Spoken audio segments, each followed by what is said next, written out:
the TAs yesterday, and I see a lot of familiar faces in the room from the event yesterday. We tried to do this in sort of a two-day fashion, but with the first day being focused on the needs of teaching assistants who will start next week teaching classes for undergraduate students. And then today's workshop, which is a much briefer workshop, is focused on your needs as new graduate students and to try to give you some resources to make some connections that hopefully will help you out as you engage in your graduate career here at the University of Maine. It'll be, as I said, much briefer. We intentionally, because we have so many online programs, we put a lot of the resources on the graduate school website, and I actually have a page here that's got some of the helpful links with QR codes. We run out here. I gave them out at the TA orientation yesterday. There'll be more at the info table over outside the graduate school in Stoddard Hall. I also wanted to note that if you look at your agenda, we were supposed to have greetings from the Vice President for Research and Dean of the Grad School, Tony Farahamian. He regretfully can't attend. He's been called into another function by the President. When the President calls, he's sort of have to answer. So he asked me to extend greetings on his behalf. And what he wanted to talk about was the fact that the University of Maine has recently been designated, actually in January of this year, as a Carnegie Research One University. Any of you know what a Research One University is? A couple of you. So there's a ranking that's done probably about every 2 or 3 years by the Carnegie Institution. And they rank universities based on a bunch of institutional characteristics. The Research One universities mean that they have very high research activity. It's based on a number of measures related to the number of doctoral degrees granted, the amount of research funding that the university gets. And so as of this January, we are considered one of the top 146 universities in the country. That's the top 3.7% of all universities. If you break that down into public universities and private universities, we're one of the top 107 public universities in the country. One additional statistic that I found out, there's 14 research universities in New England, and of those 14, UMaine is ranked as the most affordable of the 14 research universities. What does it mean for you as graduate students? Well, it'll mean over a period of time, more assistantships will become available because faculty will be more successful in getting research grants. Stipends will increase. We've actually increased stipends for doctoral students by $1,000 each of the last 4 years. They've gone up from $16,000 to $20,000 for the 9-month academic year. With plans to keep increasing them until we're at least at the median of the New England land-grant universities, which would include, there are 2 very large research universities, UMass and UConn, but University of Vermont, University of Rhode Island, University of New Hampshire are sort of all in our size and peer group, and so we aspire to be at least as high as them or higher in stipend levels. It'll also mean that I'm going to look at my colleague Jen Benet, over time more library holdings, more in the library, because as a research university, we have an obligation to support both graduate students and faculty engaged in research here. So we're very excited about it and look for large changes over the next, probably in the duration of the time that we will be graduate students. It's also important to note that our President Farini Mundi, is also a Vice Chancellor for Research and Innovation within the system. So it's kind of unique in that she has an obligation and a duty to be the president of our campus, but as we sit in a 7-university system, the University of Maine system, she has institutional-wide responsibility for research and innovation across the system. So that's also important in garnering resources for the university. Any questions about that? So as I said to the TAs yesterday, it's impossible for yesterday's thing, and we went yesterday from about 9 in the morning to 5 in the afternoon. It's impossible to teach you everything you're going to need to know to be a TA in that short a period of time. And so we've gone in it with sort of a strategy that will provide some basic oversight. We've got some continuing sessions that'll be held tomorrow that'll be conducted by both Karen Pelletreau and Natasha Spear, one for STEM students, one for non-STEM students. Karen Pelletro and CITL will also be offering a continuing workshop over the course of the fall semester for new TAs. There's a TA handbook that's on the website under the new student orientation page that has a ton of resources for teaching. I mentioned yesterday that the University of Maine is a member of the National Center for Faculty Development and Diversity, and because the university has purchased a membership that's university-wide. It's open to faculty and postdocs and graduate students, so you can join that particular consortium for free, and that QR code is on the sheet also. Where's that? It's up there. Oh, yes. I was supposed to say, because we noticed that when people are coming in through different doorways, that if you did not check in downstairs, please scan that QR code so that we can capture the fact that you were here and be able to send you additional resources post this away. I also wanted to know, in terms of resources, that one of the main connections you want to make, besides making connections with the graduate school staff that I'll introduce in a few minutes, is the graduate student government, and we've got members here.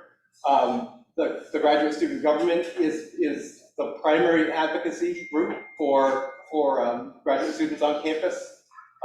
They meet with me regularly, they meet with the dean, as well as the president and the vice president for academic affairs and the cabinet. And there are graduate student government senate meetings every other week. Each graduate program is represented at those meetings, and so it's a good way to pass your concerns on to a group that meets with members of the senior administration. And you'll hear more about what GSG does in a session in a little bit. So I think at this point, what I'd like to do, since we have some people here, I'll introduce the people that are here in person. Kathleen Harding-Heber is the Senior Director of Graduate School Operations. I had to check her title because her title just changed within the past couple of months. So Kathleen works with me, supervises all of the staff in the graduate school. We hired a couple new people, so we're changing responsibilities, but Kathleen would certainly be a primary contact. If you don't know who to talk to in the graduate school, she can connect you with the right person. And then moving down, I guess I'm going to introduce Jason. So Jason Ulmer is here. Jason, some of you may have actually communicated with Jason over the past year because he's one of the admissions counselors in the graduate school, so he handles many of the admissions inquiries, particularly among international students.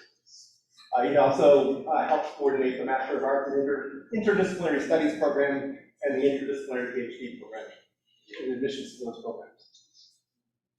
Yeah, and I did see Jen Terrell coming in the back. Jen Terrell is the program assistant for the Graduate School of Biomedical Sciences and Engineering, and I think there are probably some new GSPSE students that came in with her. GSPSE is a unique program at the University of Maine in that the University of Maine offers the degrees, both a professional science master's in bioinformatics and PhDs in biomedical engineering and biomedical science. But students have the opportunity to work not only here, but at the Jackson Laboratory in Bar Harbor, Mount Desert Island Biological Laboratory in Bar Harbor, Maine Health in Scarborough, Maine, the University of New England College of Osteopathic Medicine in Biddeford, Maine. Am I missing anything, John? And MDIBL Yes. in Bar Harbor. Want to go back to the top? Scanning up, yes. Okay. So go, as I mentioned, Dr. Cody Baramin is the Vice President for Research and Dean of the Grad School. Crystal Burgess is Director of Communications, so if we have need to get words out to graduate program coordinators, so the representative with each of the graduate programs that communicates with the grad school, she helps with that process. Amanda Quiring works with Crystal, and she does a lot of the marketing for the graduate school. Jessica Willett, many of you that are appointed on assistantships may have already communicated with Jessica.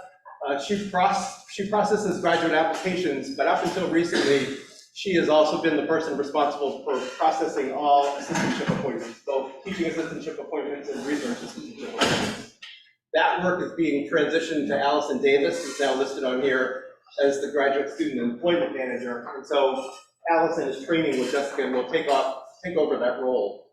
So it's not only assistantship appointments, it's also the health insurance that Taylor referred to earlier that's provided as a benefit of being a graduate assistant or a graduate fellow. Debbie Clements is the academic records specialist. She generates all the admission letters as well as a lot of the communication that comes out from the dean of the graduate school. She is also the DSO for the grad school, so she is the person responsible for processing immigration documents for all international students who have been admitted. Gail Boucher. Gail, you'll likely be in touch with if you haven't already, because she's the person in the grad school that will register you for classes. And the very first time as a brand new student, you always register through the graduate school, so we can basically confirm that you're here at the university and attending classes. After you've registered that first time and are formally matriculated, you can actually register yourself. Because you can do that right through Maine Street, the student information system. Tricia Perry is the front desk administrative person, so she sits out front, and much like Kathleen is also a person that you can, she operates the front desk telephone and can direct calls to the appropriate party. Just missing Ayla. Ayla Ireland, you may not encounter Ayla early in your graduate career, but as you move forward, particularly if you're in a thesis program, Ayla is the person that manages graduate faculty appointments and appoints faculty to student committees. So she will manage your program of study when you develop a program of study in conjunction with your program. And if you're in a thesis program, we'll appoint the committee that will work with you to do your thesis presentation. And then Fiona Libby, who is working remotely, is the director of graduate student recruitment. She's actually in Stowe, Vermont. But she is the person that sort of oversees the CRM and most of the recruitment and admissions communications coming out of the graduate school. Any questions or anything that you've wondered, or if any of you are having trouble connecting with anybody in the office about a particular question? Is there something we can address right now? As I said, we'll be at the table over in the graduate school after this particular session, and so if you have more personal questions, we can certainly help answer them. Here. Thank you. So I'm going to segue this one. So going back to the fact that we have increasing numbers of assistantship opportunities, we actually do have a graduate assistantship opening in the graduate school right now too. So if any of you are looking for an assistantship or are interested in something that's probably a little more administrative in nature, could be marketing. Most of our grad assistants, at least part of their time, do tours of campus for prospective graduate students. It's basically doing a lot of things in support of the graduate school. Kathleen. And I want to jump onto that and say, as someone who's worked as their GA only during the summers, I always wish I had more time, and I've said that to them. Scott and Kathleen are like the best bosses ever, so highly encourage you. If you are looking for an assistantship, go for that, for sure. You can check our funding page. There's an application. Everyone hear that? If you check on the funding page, then you can find the application there. Or you can obviously reach out to Kathleen too. If that's the thing you remember after this, which is totally fine. Throwing a lot of information at you today. All right. So if there are no questions, I think I'm going to turn it over to GSG President Robert Jarrett and let him introduce the executive group from the GSG. Thank you, Scott.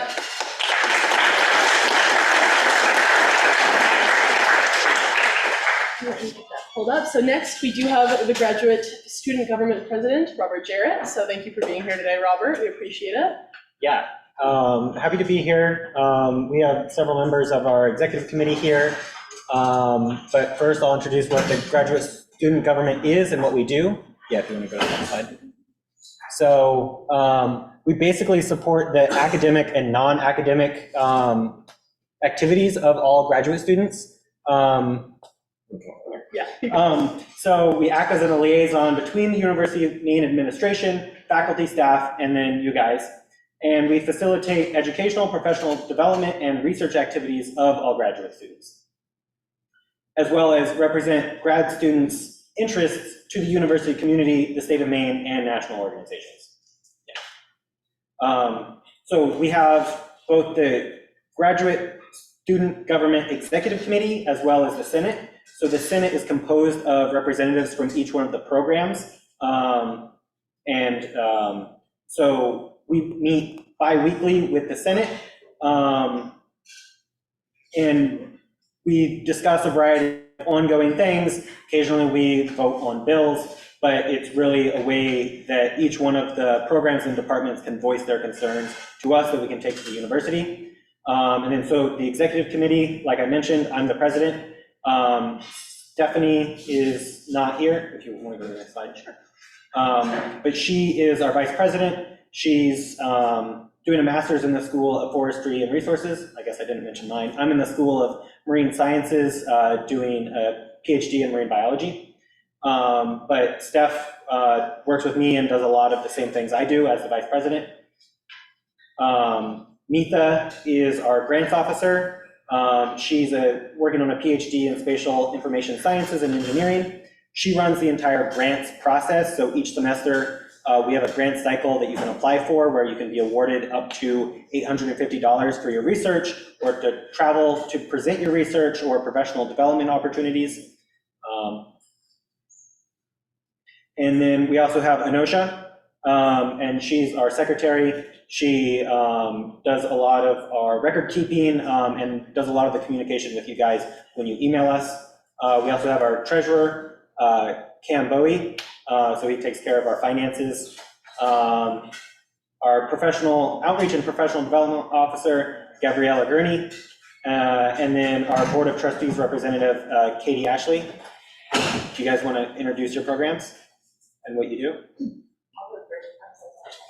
Okay, I'm gonna stand up. Also, okay, hi everyone, I'm Gabriella. I'm the Outreach and Professional Development Officer, very bubbly personality, which is probably why they let me do this.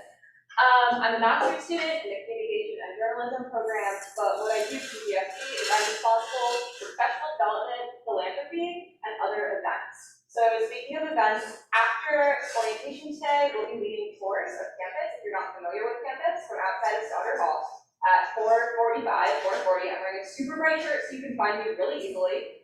And then later tonight from 6 to 8 at Orono Brewing Company, which is not the one right over the bridge, that's Marsh Island, you'll learn the difference really fast.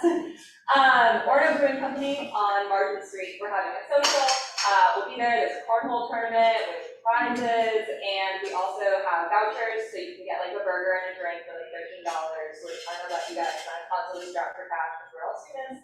So it's a pretty good deal, and I really hope you drop by either the course or our after hours event tonight.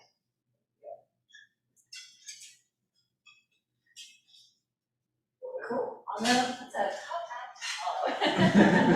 I'm Katie Ashley, so I'm the Graduate Student Board of Trustees representative.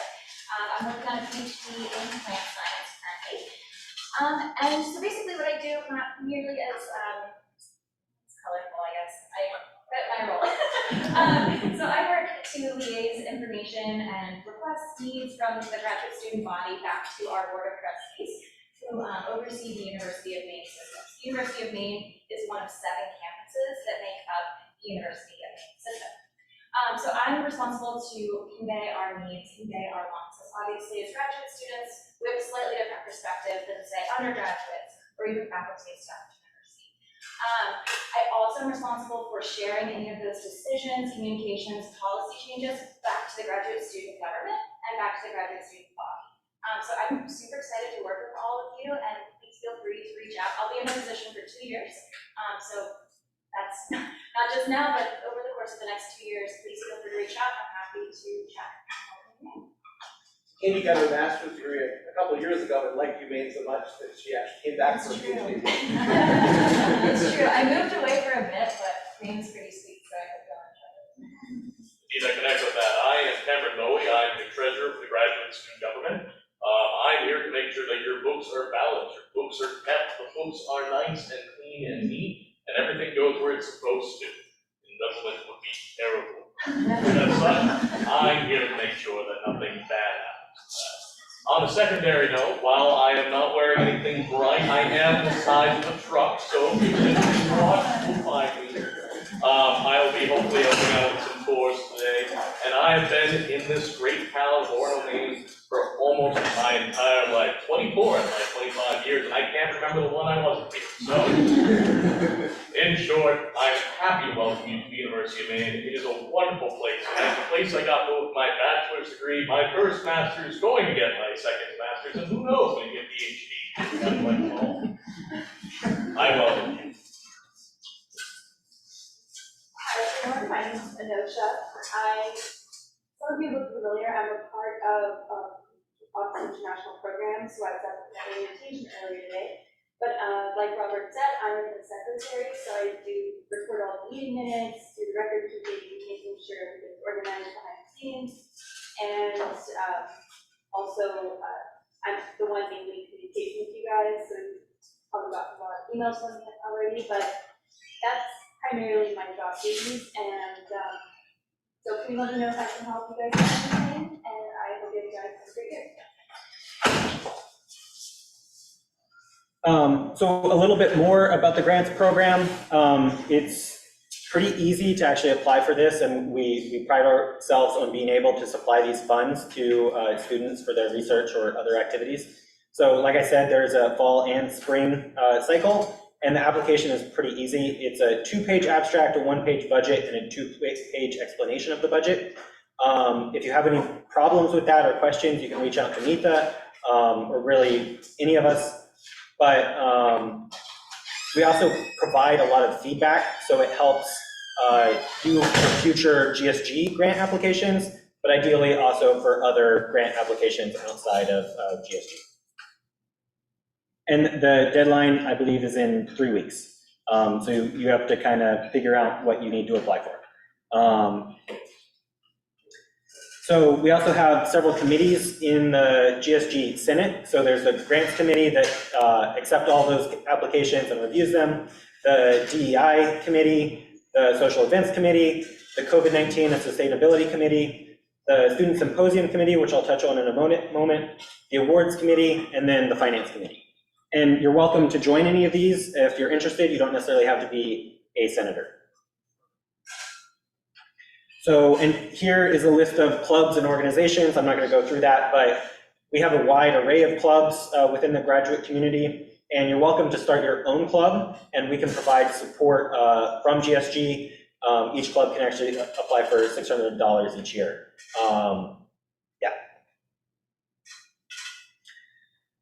We also help plan the student symposium committee in this, the student symposium in the spring. And so that's a big university event, including both undergrads and graduate students to present our research and share what we've been doing each year.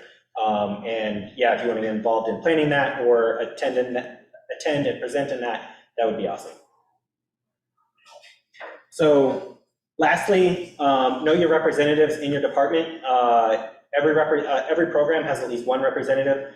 Larger programs have multiple. So get to know who that person is so you can talk to them, and also make sure that they're providing the information from us to you guys, because that's their primary role. We do send out a GSG newsletter each month.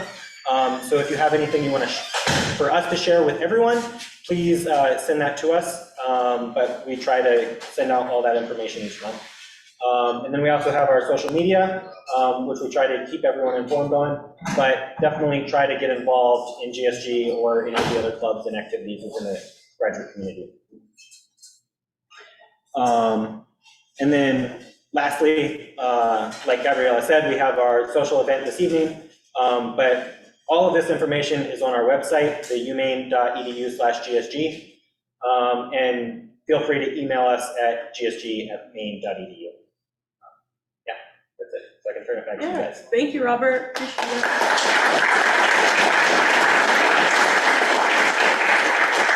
And thank you to the rest of GSG too. It's nice to see some faces, be in person. This is a really good deal if you think about it. Ice cream at the info fair, then the burger, fries, and a pint. I mean, what more can you ask for, right? What a welcome. Taylor, before we move on, I just want to ask Robert a question. Yes. Or maybe Anosha, are there any seats on the GST that are still open? Yes, I forgot to mention that. So we do have a spot for a second grants officer. So it would be a great way to be involved in GSG. And since we have 2 at a time, Anita would be able to train you and get you up to speed. And then I was also the former grants officer, so I can help with that as well. But it's a great way to get involved and really learn about grant applications and how that whole process works, even outside the university. Yeah, if you go to our website, on the main page, there's a link there that with the form, so you can fill that out. If you're interested. Thank you all. All right, and next for our graduate student research tips and tricks section, we have librarian Jen Bonet, who works at Fogler Library, so warm welcome to Jen. And she will be introducing the resources available to you all at Fogler Library, which has a wealth of them, so this is a great section. Thanks, Taylor. Thanks, Taylor. Hi, everybody. Can you hear me okay in the back? Oh, great. Awesome. Oh, and Kathleen just said before I launch in that there's water in that blue cooler over here to my right. If anybody's thirsty, or you can grab a bottle of water, and it will not offend me at all if you want to get up and go back. So Taylor said, I'm Jen Bonet. I'm a librarian at Fogler Library, and we at the library are super excited to welcome you to the university, welcome you back to the university, and work with you while you're here at the university. Has anybody heard of the author Stephen King? Yeah. Does anybody know where he met his wife, Tabitha? Fogler Library, thank you, that was my softball. Yeah, they met in the stacks of Fogler Library, so there are many possibilities while you're here. But I can share a few other possibilities with you that really center on the research opportunities that we have available for you. And please do just tell me to turn it up if you start to not be able to hear me, okay? Okay, so first thing I would suggest, I'm a subject librarian at the university. We have 8 or 9 of us, and the first thing I would suggest you do today, even if you're up for it, is to contact your subject librarian. I know I'm biased, but let me tell you why I would suggest that. Some things that we do. Basically, every one of you in this room has a librarian who's ready and waiting to work with you, to brainstorm with you, to think through the ideas that you're going to explore while you're here. So one of the things we do best is we're a great sounding board.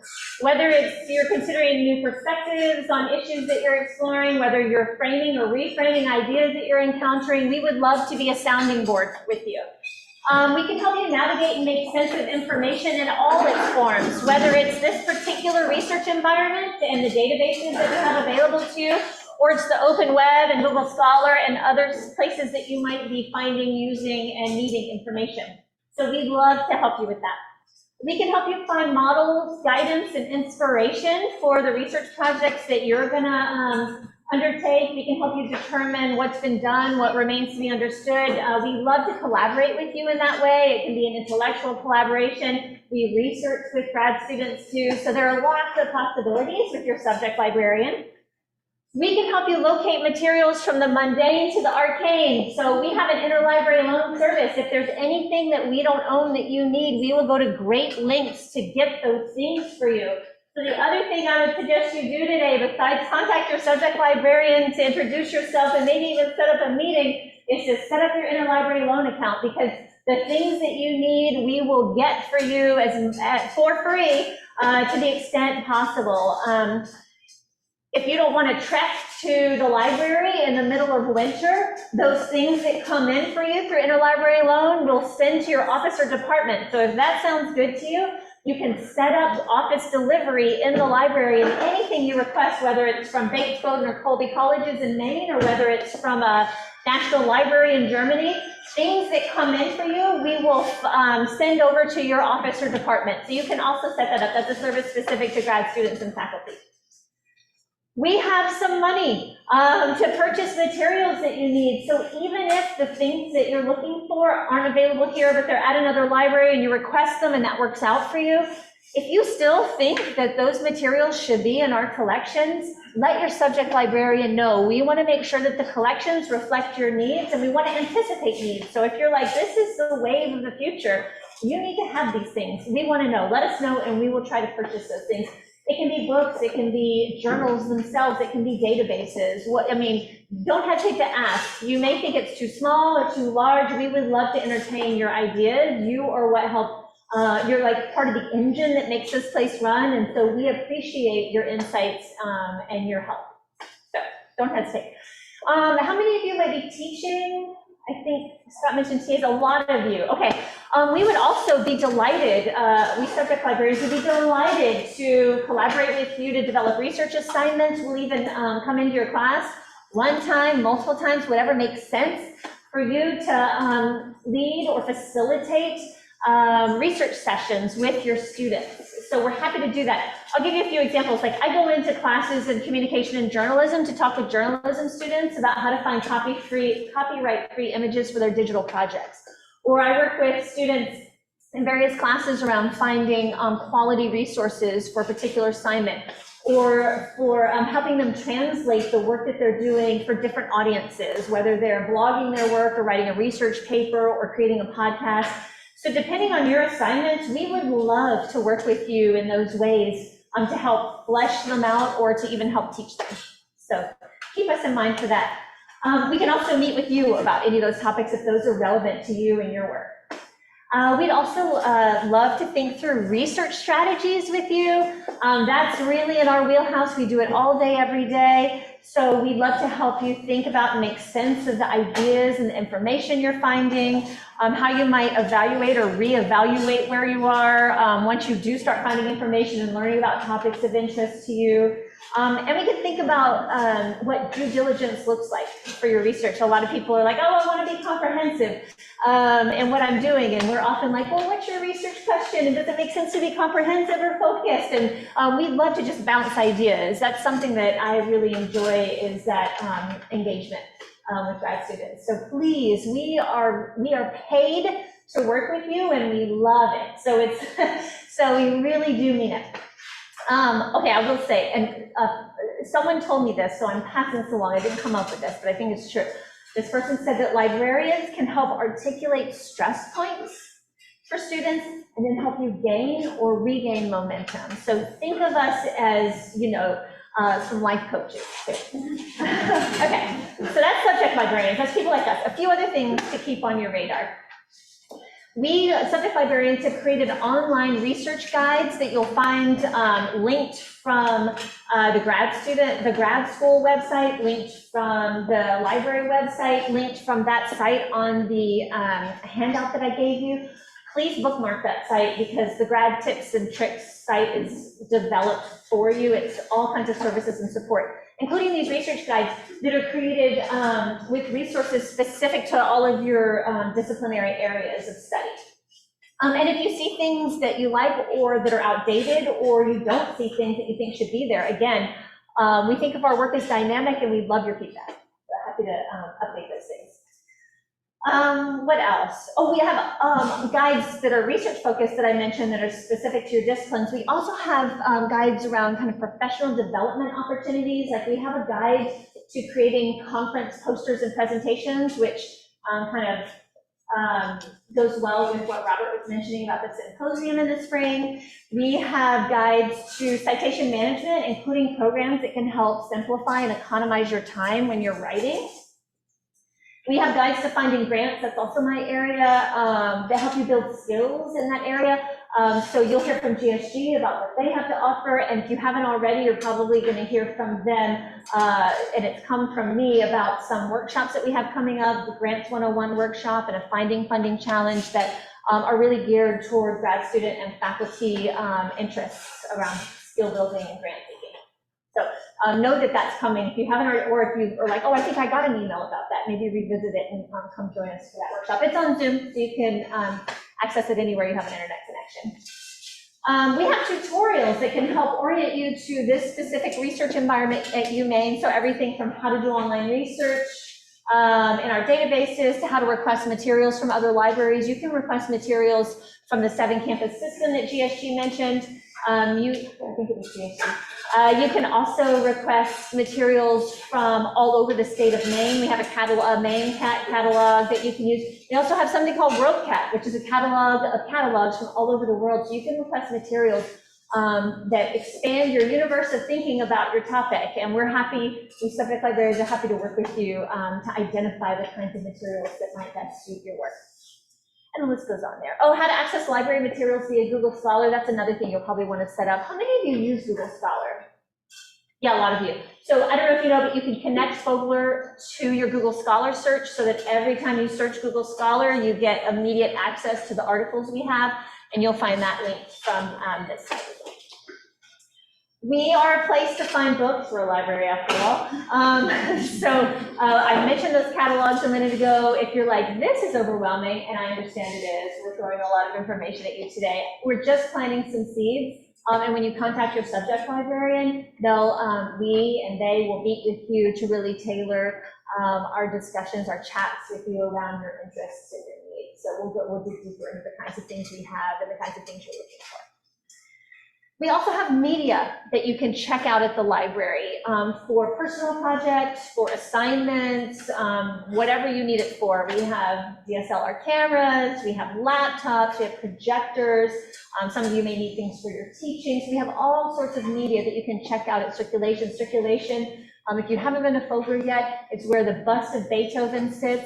You will also find Lost and Found there. Beethoven sometimes has scarves and hats and umbrellas, and so you can go see if he has confiscated some things that you maybe left behind. So keep that in mind too. The other handout that did everyone get both handouts by chance? All the way in the back? Okay.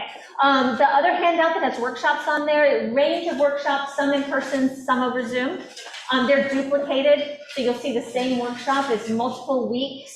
So it's not that you need to go to every one, it's not sequential, they're the same workshop every time. But if it's easier for you to do Zoom, you'll see Zoom. And if it's easier to come in person, or you just want to come in person, we have those options too. So you'll see some things coming up. These are short kind of pop-up workshops. They're like 15, 30 minutes. And then I mentioned the grants workshops. You'll find that linked to the Grad Tips Guide.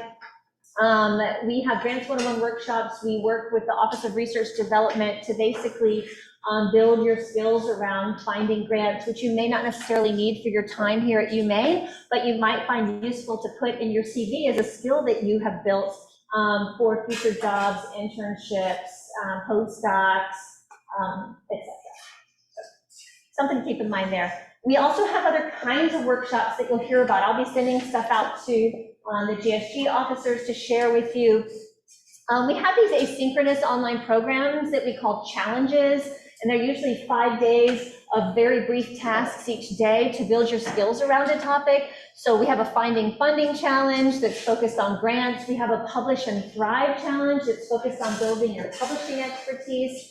We have a Research Impact challenge that's focused on building your capacity for conveying the impact of your work. There are all sorts of things that we have available to you that are built from feedback we get from grad students. These are all geared toward grad students.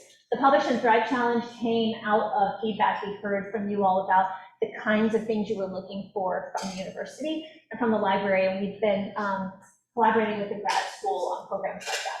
So when you see emails from me, maybe wait just 2 seconds before you delete them, because maybe there's something in there that might pique your interest, or maybe you'll connect it back to me and think, well, she wasn't terrible, so maybe.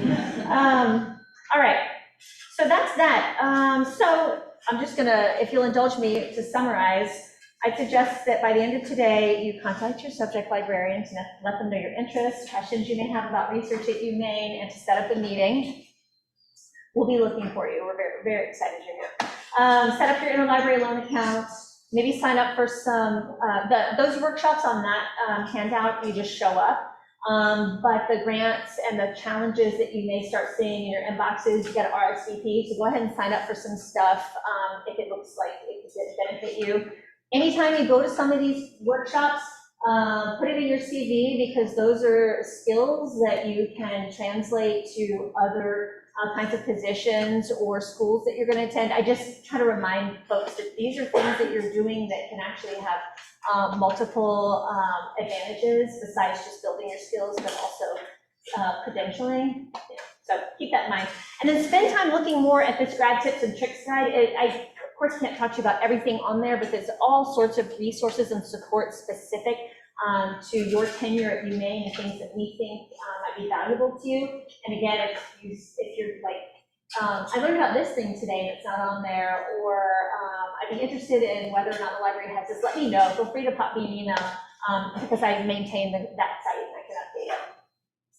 Also, we're going to be at the tabling event that's happening from 4:15 to 6. My colleagues and I, we have stickers, Fogler Library stickers. We'd love to get a sticker. And I'd also like to open it up at this point for any questions that you might have.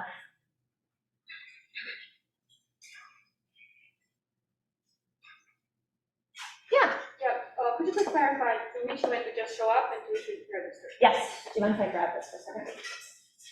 These show up. These you can just show up. The other ones that are not listed here because we're still getting the RSVPs together, you'll see when you get emails from your GSG officers or whomever, you'll see it'll say in big bold, RSVP here.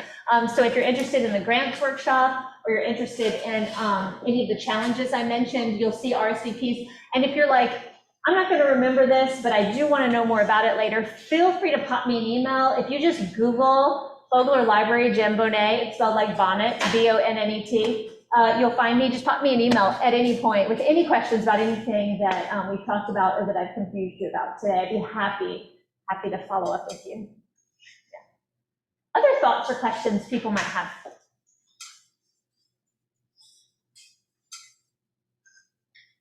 Just to add to what Jen said, and some of this may fall into what we do, some of it may fall into what the Office of Research and Development does.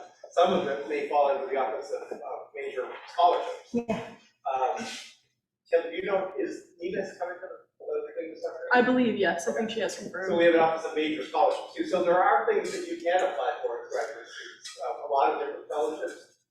NSF Graduate Research Fellowship, if you're in a science or STEM field, you can apply once, either in your first year or your second year as a graduate student. There are also Switzer fellowships, there are Fulbright fellowships, Board fellowships. And so NEVIS would be able to provide a more extensive list of scholarships that graduate students are eligible for. All right, it's so nice to meet you. We're really excited to work with you, and hopefully we'll see you outside the grad school in a little bit for stickers. Thank you, Jen. We're back, folks. Thank you for that very helpful. Hope that you had a chance to get some water, stay hydrated, use the restroom, all that good stuff. Before we move on to our next segment with Kenda, we wanted to pass around this physical sheet, because we heard that the QR code is a little bit wonky, so if that was not working for you and you're still like, I'm not checked in, we have this, we're passing that around the highlighter so you can find your name. It should be sorted by last names, and then just highlight that so we can physically make sure to enter you into the spreadsheet. You can just pass it around, that was We'll circulate that. All right. I wanted to add one more thing. I understand to talk to the GSG officers at the break, and in case we weren't quite explicit enough, if any of you are interested in serving as a senator for your particular program, there are some vacancies left on the Senate, and please contact the notion to be able to tell you if the seats on your program is filled. Yeah, I would definitely reach out to us and also reach out to your graduate coordinators and inquire with them if positions open for your specific department. Please reach out to us because it would be great to have you join us. Thank you. All right, next.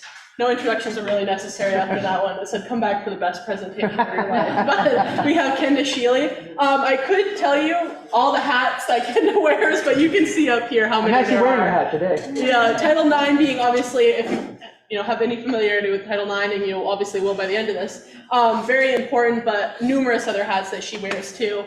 Student conduct, academic integrity, student behavior review team, all of that good stuff. So Kenda is a very important resource to know about, whether you're a TA, GA, graduate student in general in any capacity.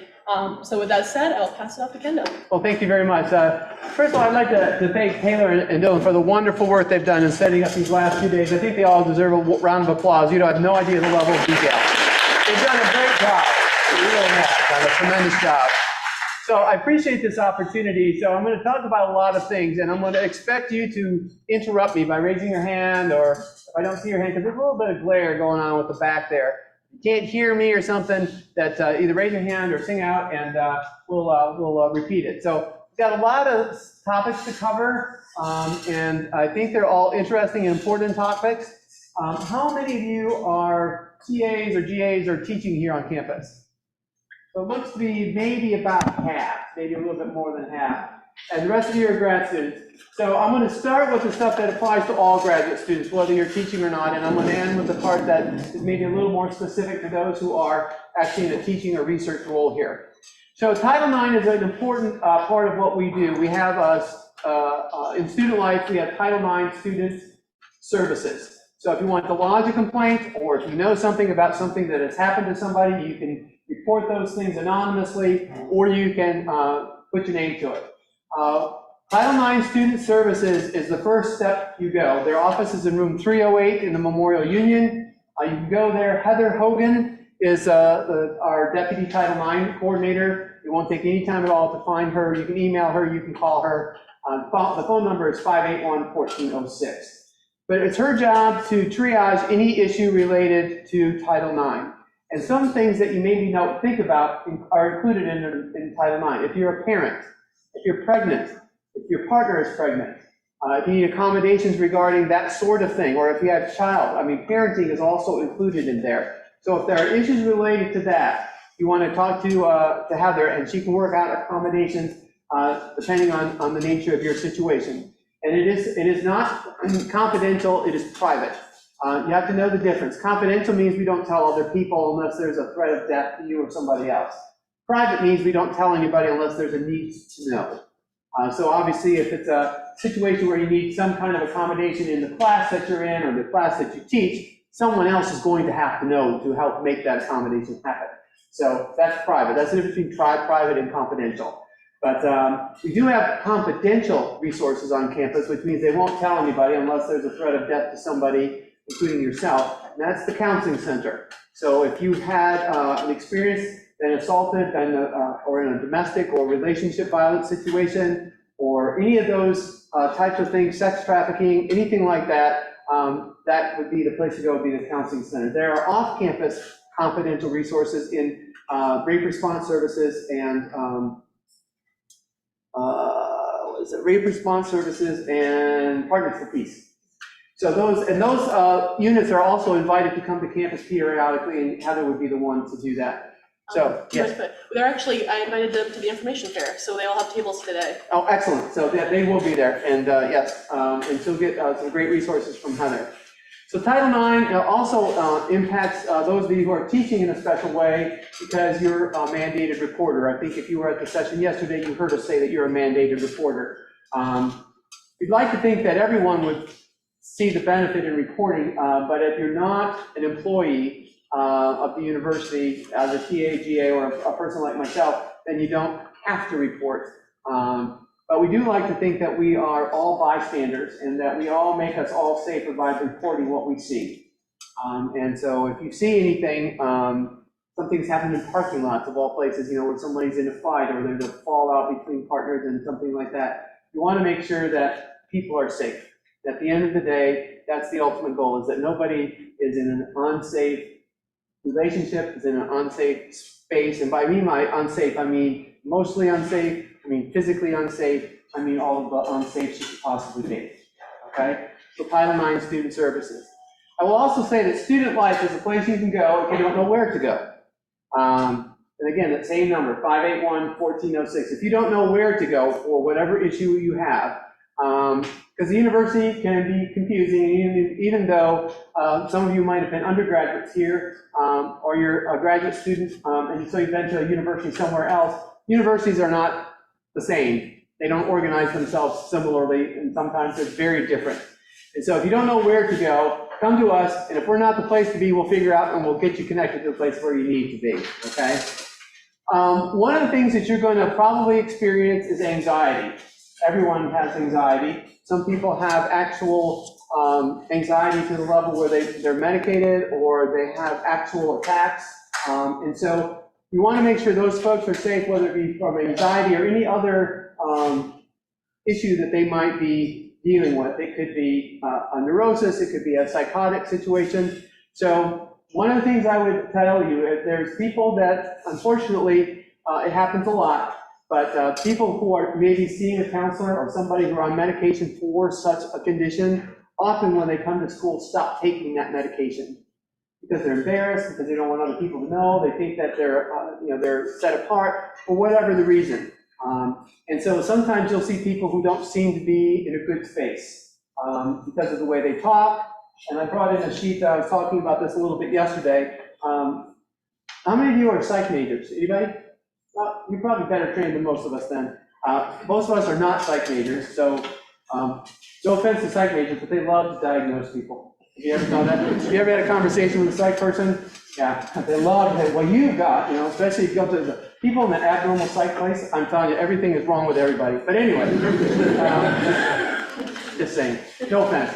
But anyway, so some of the things that you can look for, if you're a TA or a GA, you would know some of these things, but as a friend, you might know some of this information about somebody too. If you see change over time, we can help each other. So if somebody is, really academically focused, they're getting their things in on time, they seem to be on the ball, they're going to class, their attendance is good, they're turning things in, and then a couple weeks in, that sort of starts to happen, stops to happen, and so things change over time. You can look at their hygiene. They're really put together, and then all of a sudden, you see a gradual decline in that.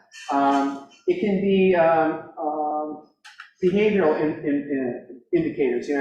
They were holding things together, now they're a little more teary, they cry, or they seem to get angry at things that are relatively insignificant. Those are indicators that there's something not right. And you can be a friend and a colleague and a good bystander by referring those folks to the counseling center. Sometimes they'll go, and sometimes they won't go. The other thing you can do is, again, call that number, 581-1406, or you can send me an email. I'm the only Kenda. You type in Kenda, I'm the only one that pops up. At least I used to be the only one that popped up. Anyway, and you can just say, I'm really concerned about Janie or Johnny or whatever, and you tell a little bit about what concerns you. That does not get them in trouble.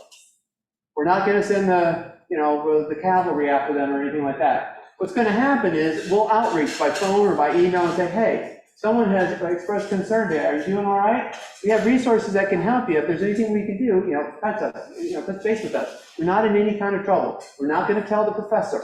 We're not going to tell their instructor.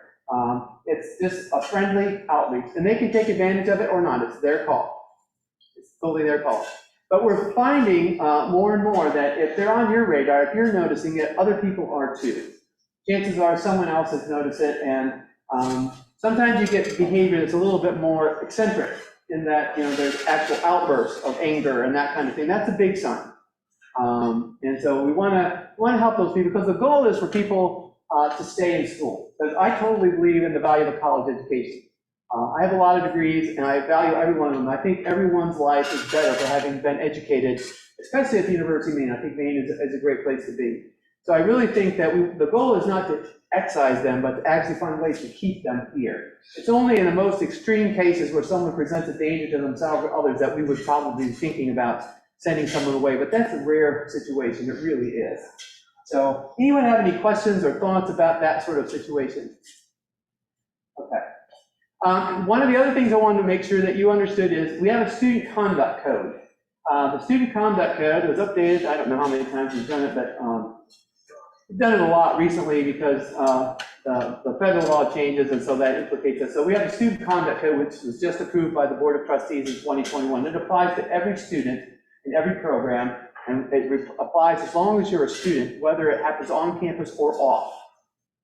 Okay, so that's again why Title IX applies off campus. It applies on campus. There's a different process that manages those situations depending on whether it happened on campus or off campus. But Title IX applies regardless. The conduct code applies regardless. So those are things for you to know. Academic integrity tends to be the one that we see most prevalently at certain times of the year, and there's also a separate academic integrity policy. And so those we sort of join the conduct code and that policy together, and it's up to, for those of you who are actually teaching, you have a choice in terms of which policy or how you manage it. You can refer it to the conduct code and have them manage it. You can manage it yourself under the academic integrity policy and just report what you've done. But if you do that, please let us know so that we can put it in our database, because unfortunately, people who cheat once sometimes often cheat again. And so it's good that we know if there's a history there, because we, again, reach out, try to help people. Because to be honest with you, the culture in some countries is very different from ours when it comes to academic purity, if you will. There's a very different culture in Europe, in Africa, in South America, in the Middle East. They think about things differently. And so sometimes it's a cultural situation that we can remedy pretty easily so it doesn't happen again. So I think that that's another benefit for letting us know. Because we, again, want to keep people in school. That's the ultimate goal. We really want to keep people in school. Now, some people ask about the First Amendment as it relates to your academic freedom and that sort of thing. And we updated our First Amendment policy, I think 2 years ago. And so I think it'd be helpful to just sort of highlight that. So how many of you are planning to vote in the fall election here? If you're not from Maine, you can register to vote in Maine if you're of a mind to do so. And we often, we have a number of voter registration events planned over in the union. So if you're interested in voting, you can. It's not a presidential election year, but it is a gubernatorial election year. And so, and that is, can be contentious as much as the presidential one can be. But in any case, the First Amendment allows you to speak your mind. You have the right to say what you want to say whenever you want to say it. But there are certain caveats. Certain free speech rights will cost you. If you were to yell fire in a crowded theater, you can say that, but there's going to be a consequence, I guarantee you, because you created a panic. You can tell somebody that they're a blankety blankety blankety blank, and if that's a homophobic or racist kind of comment, that's also going to come with a consequence, but you're not going to get arrested. Chances are you're going to get kicked out of school, but you can say that. So there's some things, you're free to say a lot of things, but some things are going to cost you. So one of the things, though, that you can say, you can voice your religious views, you can voice your political views, you can voice your societal views about everything under the sun. However, you cannot disrupt the operation of the University of Maine. That includes classes, labs, events like sporting events or productions, theater, and musical events. You cannot disrupt the normal functioning of the university. That's why you'll see a lot of things out on the wall. We do not have a free speech zone on this campus. Every place is a free speech zone except for during the normal operation of the university. Just like you can't block a sidewalk or a road with your car without there being a consequence, the same kind of thing applies for free speech. You can speak freely, but when class starts, you need to be in class, and to the extent that your instructor permits open discussion, you can participate. You can't disrupt the class. Okay, does anyone have any questions about that? So no one's going to criticize you. We have sometimes, we didn't, pre-COVID, we had a lot more than we've had during COVID. But there used to be folks from anywhere, because we are a public university. They would go out on the mall and they would preach. So some of them would be from various religions, some of them would be from various political points of view, and they would go out there and they'd get people all stirred up. My best advice is don't get involved. Don't let those people get your goat. They want a reaction. If they don't get a reaction, they stop coming.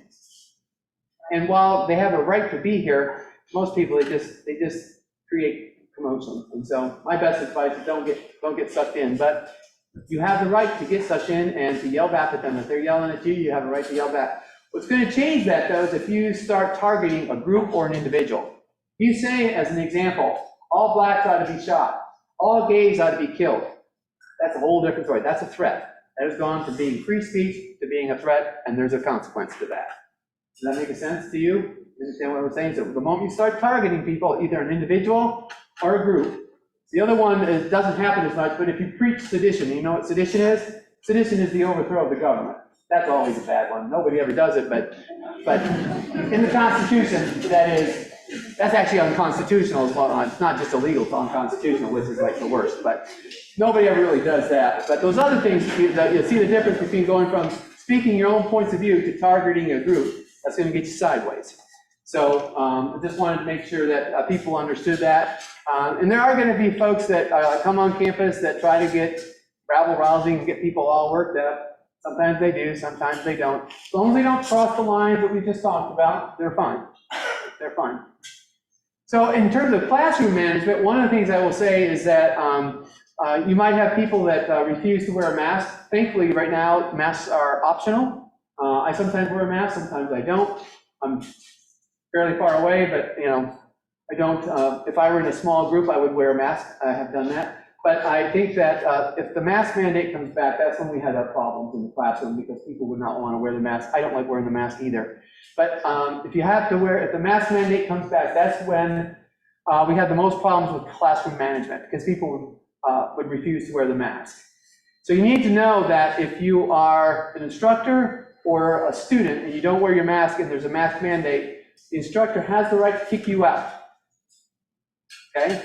And if you don't go, guess what they're going to do? They're going to refer you to the conduct code for failure to comply with the university, for disrupting operations. Those are some of the violations under the conduct code. So instructors, you refer them simply to the conduct code, unless you want to try to manage it yourself, which you are free to do if you want to, and I'd be happy to talk to you more individually about how that would happen.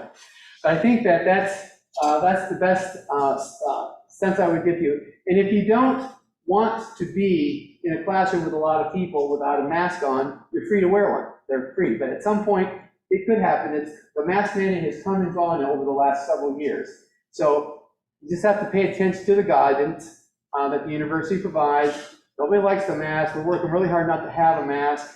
And we're not doing asymptomatic testing. So there was a mandate that if you got one of the exemptions, that you had to test every week.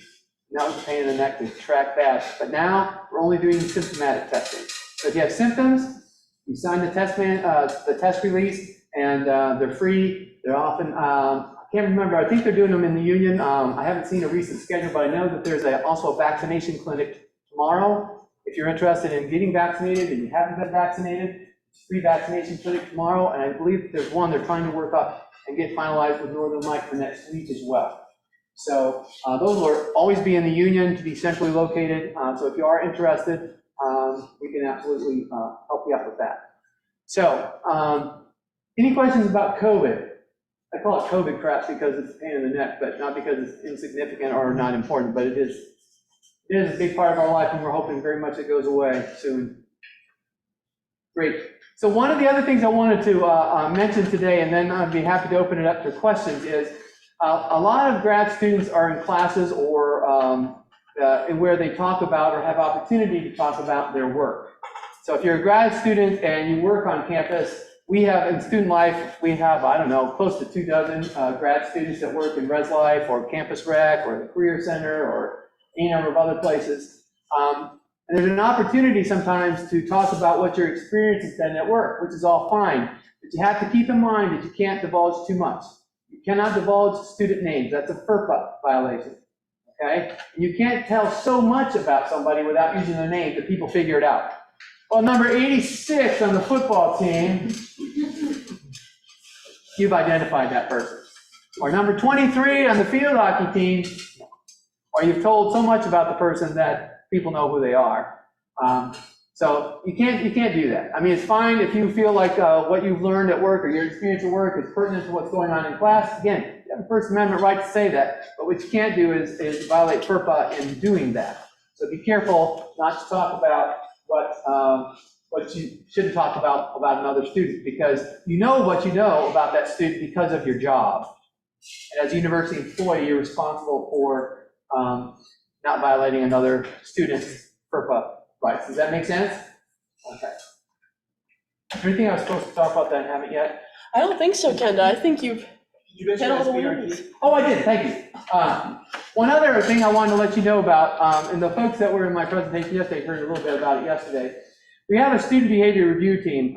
Since 2007, the incident that occurred in Virginia Tech, where there was a mass shooting, one of the big sort of important outcomes, positive outcomes of that situation is the university there, Virginia Tech, they knew a lot about the student, but they weren't talking to each other. There wasn't a mechanism or a place for them to do that. the English professor knew about all these things that he had written in his essays that were quite concerning.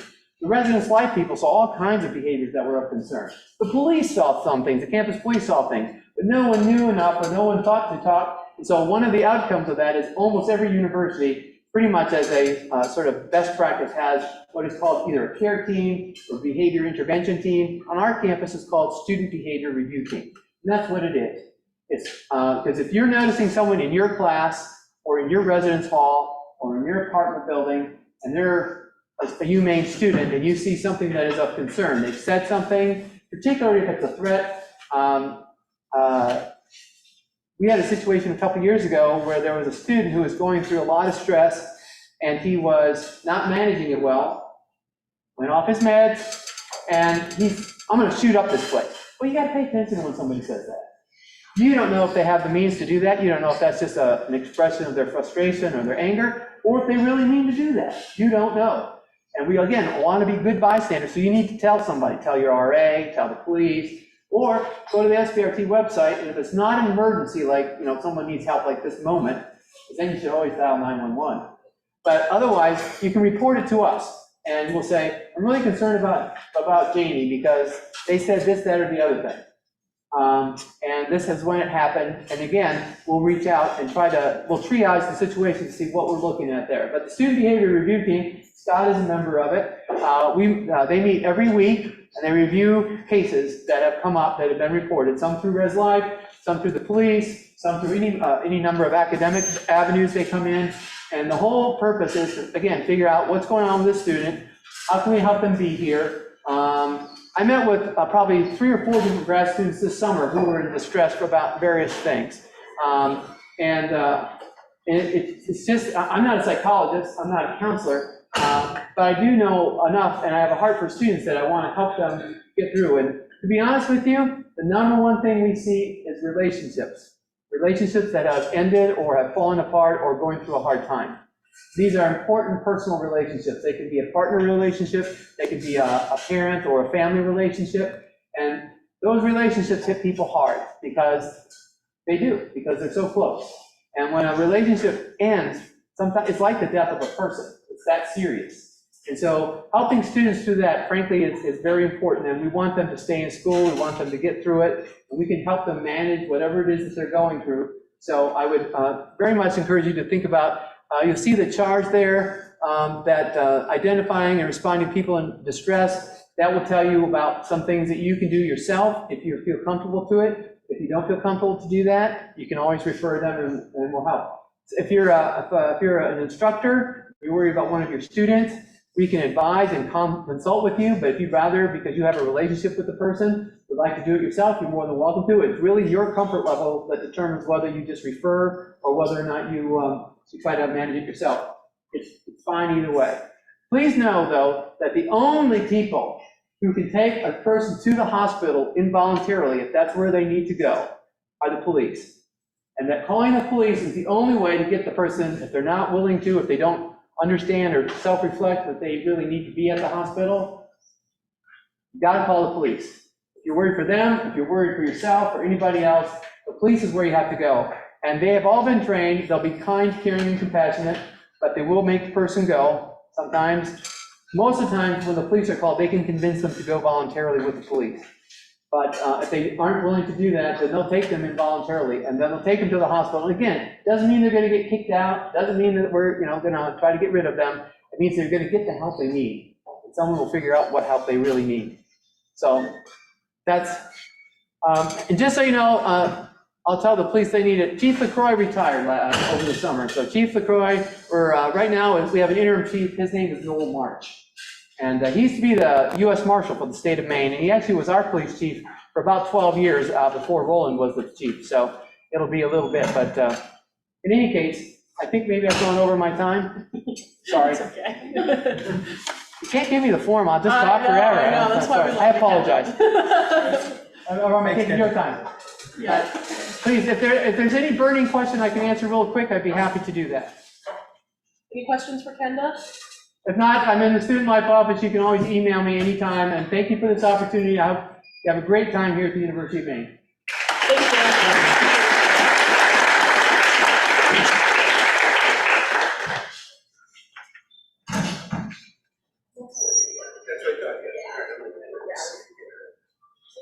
All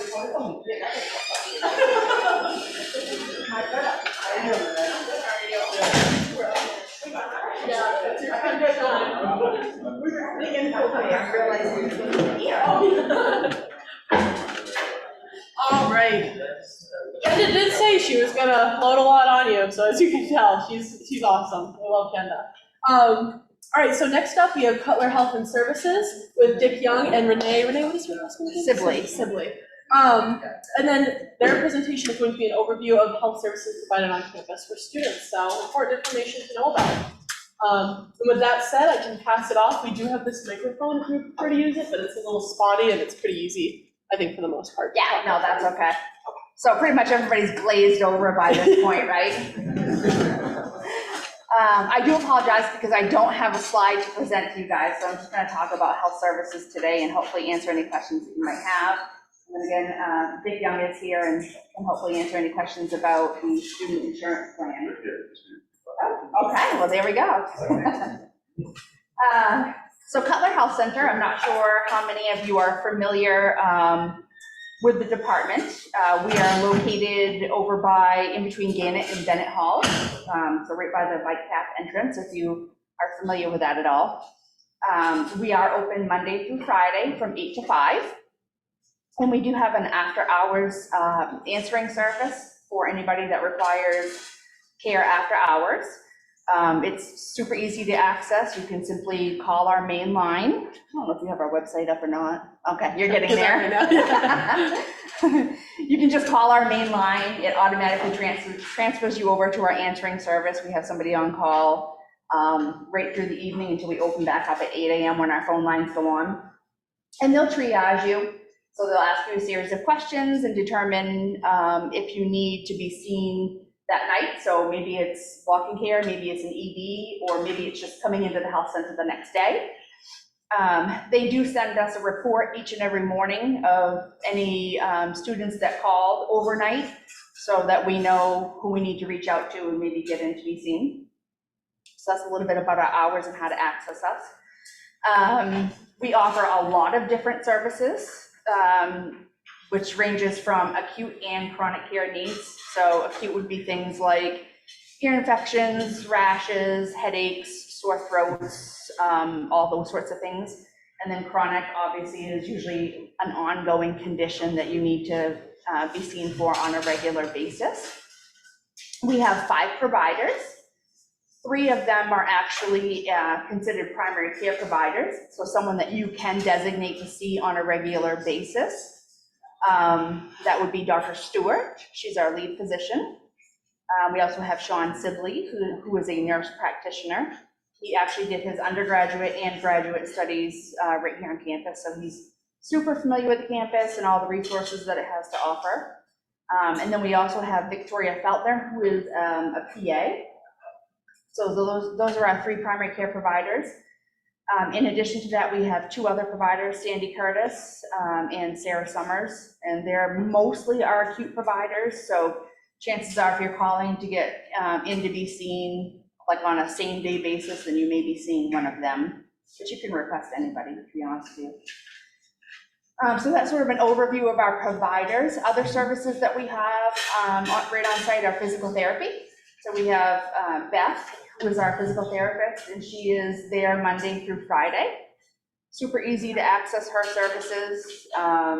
It does require a written order form from a physician or from a provider.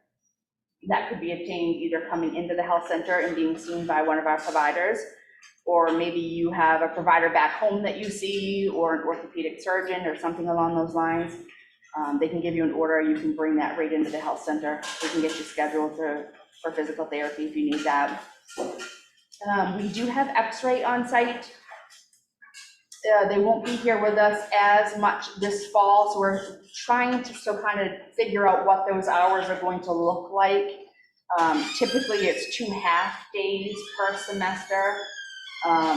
So certainly if you need X-ray services, you can give us a call and we can help navigate you through that process, whether it's having it done right here on campus or getting you to like the local hospital in Bangor who has imaging services.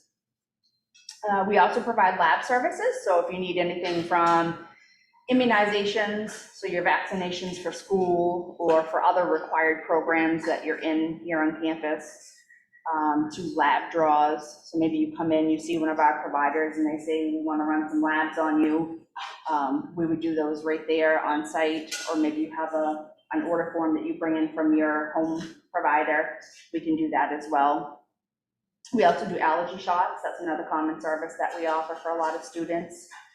If you are somebody that gets allergy shots, you can simply just come in and see us or give us a call, and we can help you get set up to get established for that service. If you do require any type of services when it's after hours, or something that we don't provide right here on campus and you don't have transportation, the university will pay for a taxi for you to round trip to get to wherever you need to go locally within the Bangor area. And so we can help you make those arrangements. Just give us a call or stop by and we'll get that all set up for you. Taxi will typically pick you up right at your location here and generally in Orono, and then drop you back off. As far as pharmacy services go, although we don't have a pharmacy right here on campus, there are several local pharmacies right in the area, throughout Orono, Old Town, Bangor. There are a couple of them that deliver to campus. So whether you come in and be seen by us and need to have a script, or again, one of your home providers writes out a script for you, that can be sent directly to the pharmacy.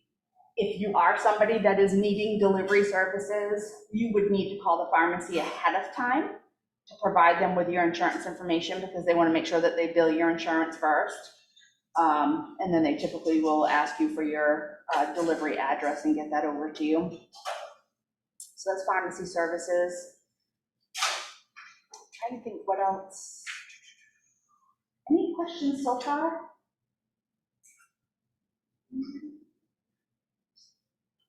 You might have touched on this already, Renee, but flu season is coming up upon us, so can they go to Cutler to get flu shots? And then also, I don't know if folks, usually with COVID situations still floating in the air, what services are and are not offered through Cutler? Yep. So flu shots, we actually do have vaccine in stock right now. So yes, we can definitely provide that service to you. It does require an appointment on our lab schedule. So you would either need to give us a call or stop by to set up an appointment for that. So that's flu shots. With COVID, we do offer the COVID vaccine. Again, that would be an appointment that would be required, but we can typically get you in pretty quick. So give us a call or stop by for that. Currently, we are doing symptomatic testing only at the health center. And Dick can talk a little bit more about COVID testing on campus in general. But typically the way it works is if you think that you may have COVID or you call into the health center and you're not feeling well, we have a series of screening questions that we will ask you either as you present or as you call. And depending on how you answer those questions and what symptoms you have, we may schedule you in what we call our respiratory clinic. It is right on site at Cutler. It's just a completely separate entrance from our main entrance, for obvious reasons that we don't want you to come in possibly with COVID and be in close contact with others that are coming into the building. So we would instruct you on where to come for that appointment, but we offer those types of appointments every day, so we can definitely get you in pretty quickly. Thank you. Yeah. Any other questions for Renee?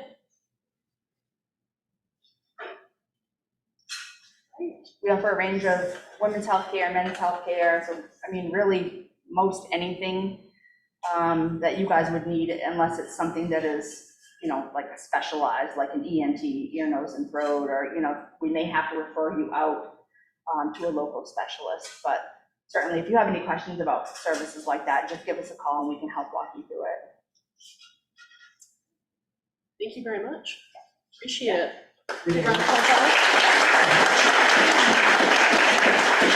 I'm gonna go back to the info table in case somebody might have a more specific question. Yes, yeah, I will be over there. So if you need to see Renee at the information fair, she'll be there. So make sure And on to her. jump ahead a little bit with the insurance, services provided at the Student Health Center are 100% covered and there's no deductible that applies. So there's a real incentive to go to the student health center from an economic standpoint as well. Absolutely. All right. Dick, is Okay, I there- can go quickly. Yeah. My name's Dick Young, and I do numerous things here on campus, but one of the things that I've been involved in over the years is, the last 2 years anyways, is the COVID operations here on campus. This year, we've scaled back COVID operations for various reasons. Right now, we're seeing the aftermath of the pandemic that we've gone through seems to be settling down, although there still are cases out there, and we're still hearing it, and you will too. But by this time, we should all know pretty much what we need to do in those cases. And we're going to a self-management model, whereas if you've got symptoms, you don't feel well, we're asking you to not go to class and not go to public areas for at least until you can get tested.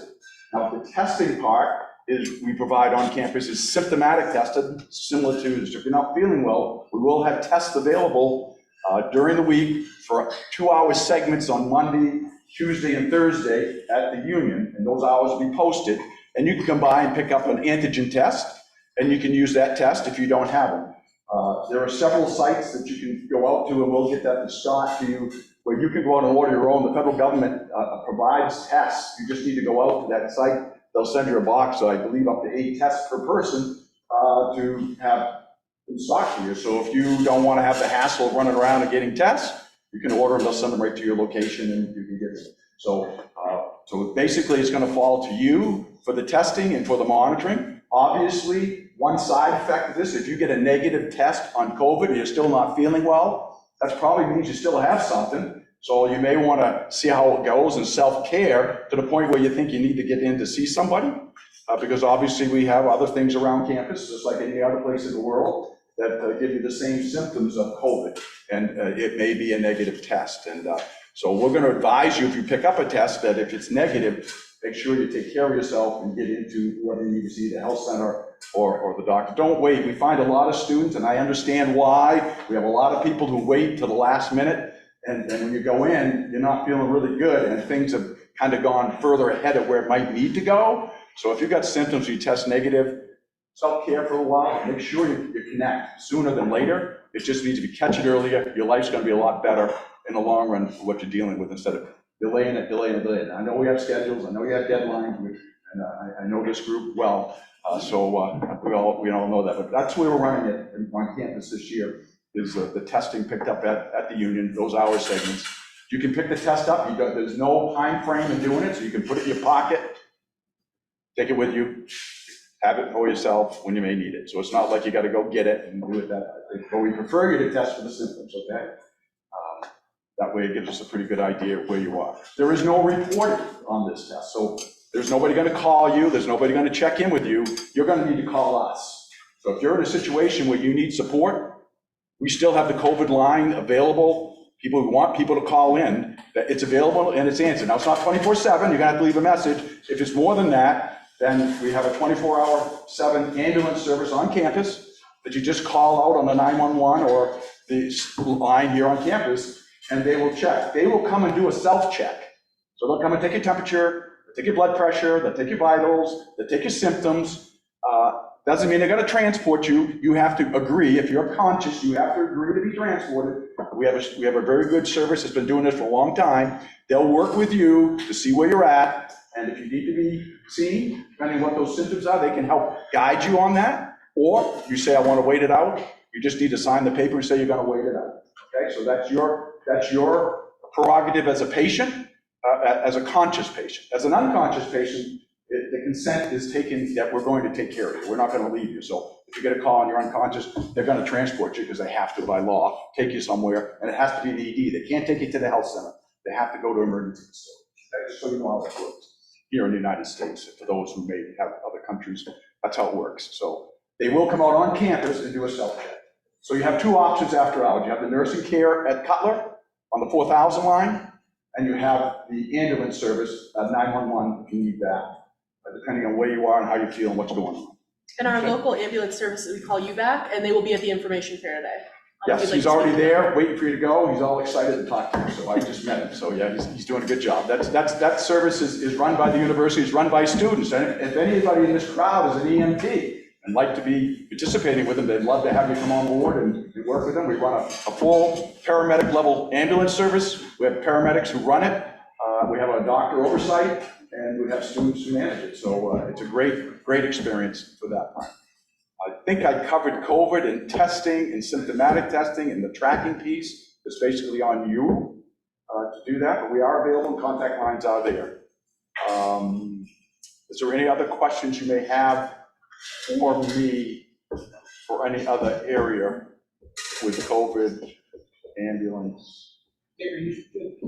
I know there are T3 tests here. Are you just doing those for residents and residence halls? Scott is talking about a PCR test, which is a saliva test. We take a saliva sample. We have those tests available as well.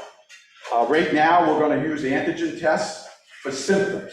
An antigen test is pretty sensitive for symptoms when you're symptomatic. It's not so sensitive when you are not displaying symptoms.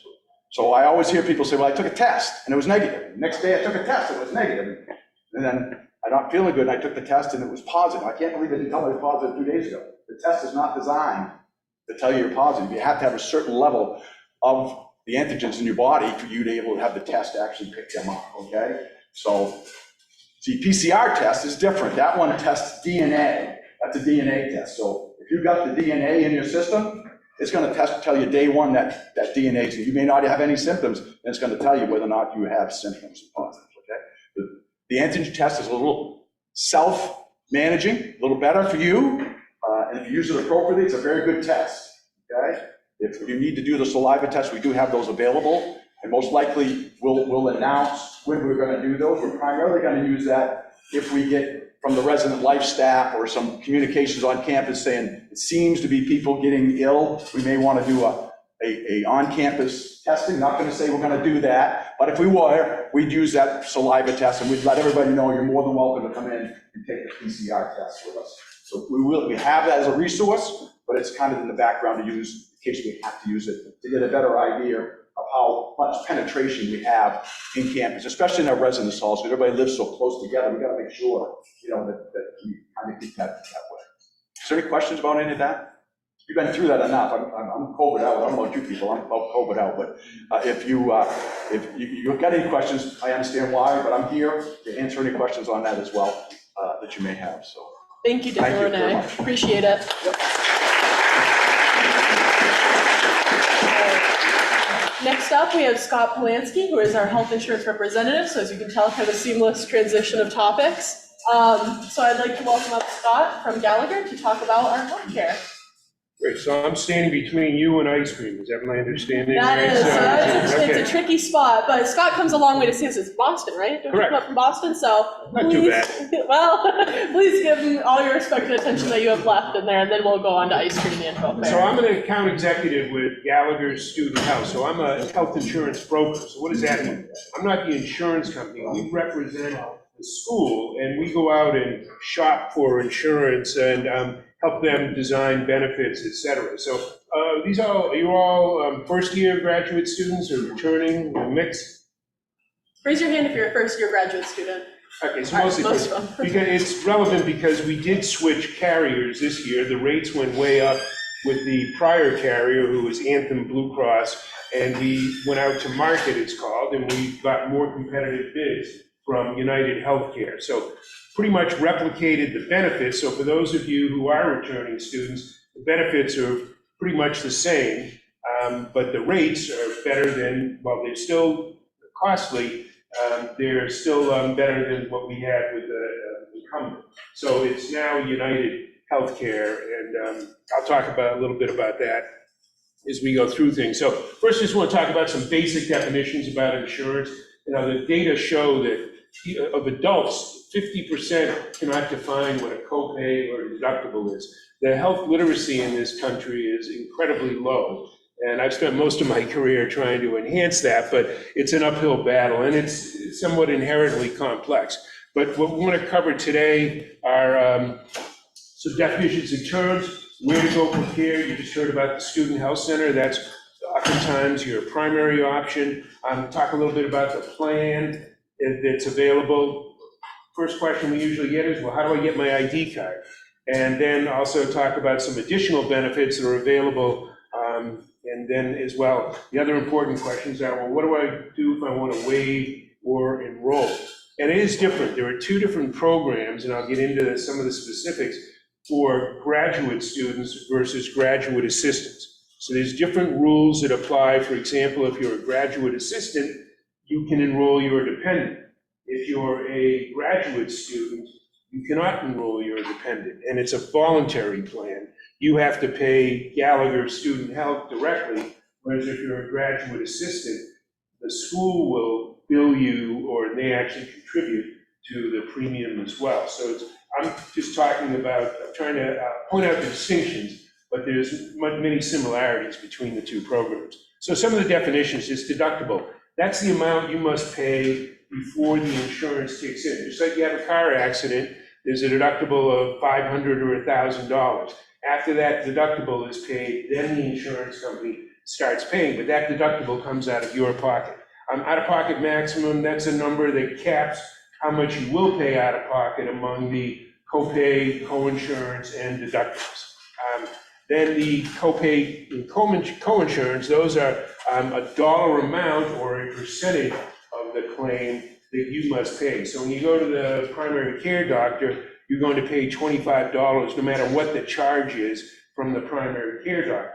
Co-insurance is if you go to the hospital and the charge for the day, which is around $3,000, you're going to pay 10 or 20%, depending again which program you're in. So you're going to pay $300 or $600 out of your pocket for co-insurance. And then provider network, very important too. There's in-network benefits and out-of-network benefits. You always want to ask if your provider is in-network, because you will pay a lower cost share than you will if you go out-of-network.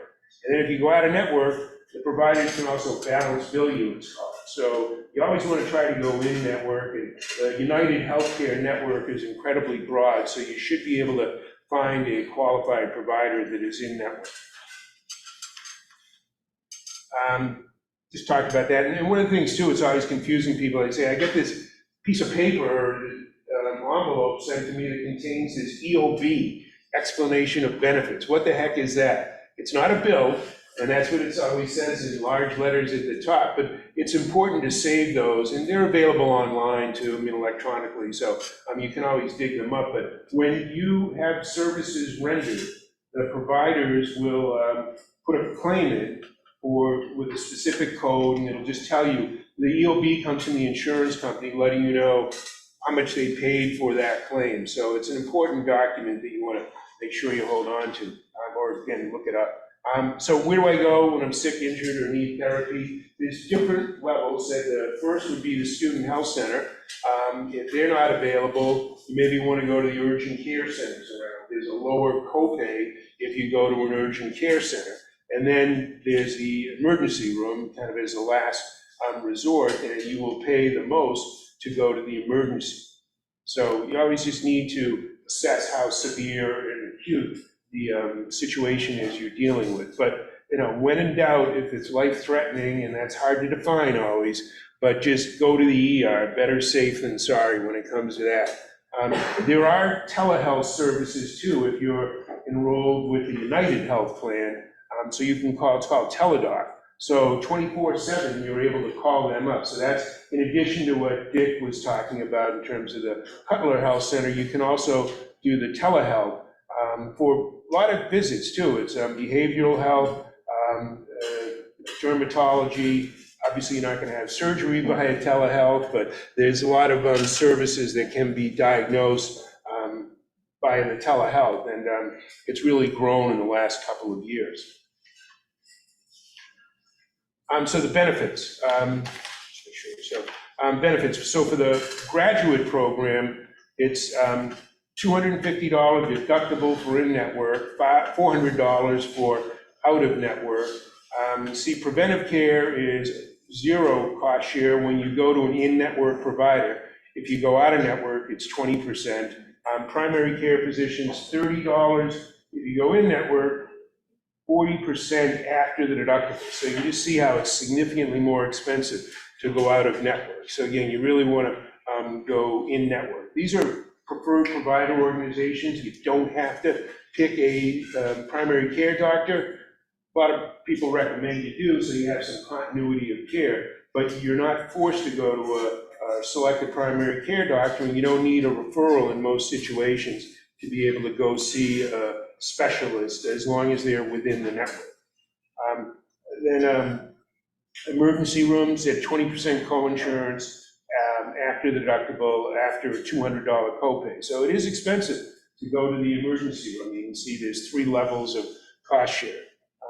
And then for drugs, it's for the graduate students, it is, you get the updated one? I updated it. So the grad students should be, 15, 45, and 75 for tiers 3 and 4. So tier 1 are generally the lower cost drugs.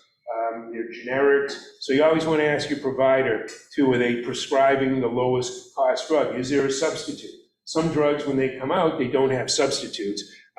So you're going to pay the higher copay, but for a lot of drugs, you'd be amazed. It's like $3, $4 now that they're generic drugs. Just want to point out, look, what's been up on the screen is not the GA plan, it's the voluntary plan. So I can, It's one that says UGG. yeah, so I said, yeah, it should be, so it is, this is for the graduate students. I'm getting to the GAs. So I may have confused things, but it's, this is for the grad students. I'm sorry, it is fully right. So the benefits I described, the 250 and the 400, those are for grad students. For the GAs, we're up to that slide now, it is $250 and $1,000 for the out-of-network, significantly more expensive to go out-of-network. But you see some of the other benefits are richer or less costly. It's only a $5,000 out-of-pocket maximum, $25 copay for primary care services. Instead of 40% to go out-of-network, it's 30%. And the ER copay is just $150 copay. So generally, as a GA, you're going to have richer benefits other than that out-of-network deductible. And the drugs are richer too. As I said, it's just the 3-tier drugs, and those are 10, 40, and 60. But so one quick thing I want to point out, and Scott's well aware of this, is the graduate assistant appointments sometimes take a little longer to come in the beginning of the year. So what we recommend is if you think you're going to need services, anticipate needing services, and you're awaiting your GA appointment, enroll in the voluntary plan as a graduate, okay? You do have to pay out of your pocket up front for that, and it is, you'll pay like 3 months if you want to go on the installment plan. Then what'll happen is once your GA appointment is approved, the school lets us know at Gallagher, and we will convert your membership over from a graduate student to a graduate assistant, and we'll process a refund for the money that you put out of pocket.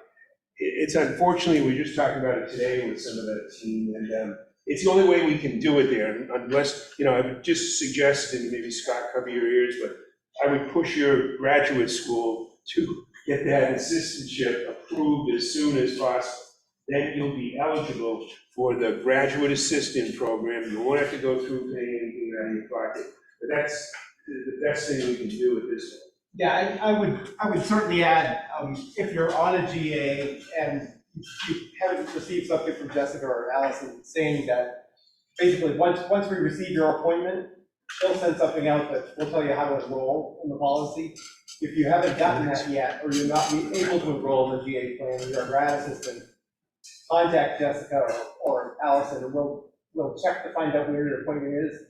Generally, especially, so the insurance policy begins August 1st. So even though many of you didn't get to campus until later in August, the coverage is retroactive to August 1st. We often find that because the department administrative assistants are on 10-month appointments and not always around in the summertime, many departments are late in getting those graduate assistantship appointments to the grad school, and so we're still receiving them. And so that would be the first thing I would suggest, is if you're not able to enroll in the graduate assistant policy and you know you're going to be a grad assistant, contact the grad. But if you need services, Scott's point, if you need services, today, and you still don't have you still do not have your GA appointment, enroll in the voluntary plan, and that's what you'll show up in our system. You have your single sign-on, so you'll go into our system, and the website is gallagherstudent.com/UMS, and you'll show up as eligible for the voluntary program. As soon as that GA appointment is approved, we will switch it from the voluntary to the GA program. The other thing I want to point out too, for the graduate assistant program, it's what's called a hard waiver program. So I talked about the graduate student, you're not forced to enroll in the insurance. It's totally voluntary. You have to pay out of your pocket for that insurance, but it's totally your decision. That's a different story with the graduate assistants. In the graduate assistant program, you are required to enroll in the insurance, or you'll be billed for the insurance, unless you have comparable coverage. So if you're on your parents' plan, or you're working and you have insurance through an employer, you can submit waiver information, and as long as it's comparable, so it's not one of these short-term plans or limited benefit plan, it'll be approved for the waiver, and you will not be charged the amount. If you don't take any action, I think the deadline's in a few weeks, you'll be charged on your invoice, and then the deadline's passed, and you're gonna be stuck on the insurance plan. So I encourage you to log into the website and waive, if you plan to waive, do so as soon as possible. And if you're gonna enroll, if you know you don't have alternative insurance, you should also enroll as quickly as possible, because as Scott said, the coverage is already effective. It's 8/1. It was effective 8/1, it runs through 7/31. Just to add to what Scott said, international students also have to provide proof of health insurance, and so the reason that it's a GA/international plan is because both of those groups are on the waiver process. If there are international students, you can see me afterwards. We have different requirements for the international students, so we can talk about that. So just to add to COVID too, I mean, Dick talked about you can go to the health center and get COVID kits. You can also get them through United Healthcare through their benefit if you go to one of the participating pharmacies like Walgreens, Sam's Club. It's not CVS, but it's definitely Walgreens. And you get the 8 kits a month for free, no cost share. And if you get tested for COVID, if you're symptomatic, there's no charge.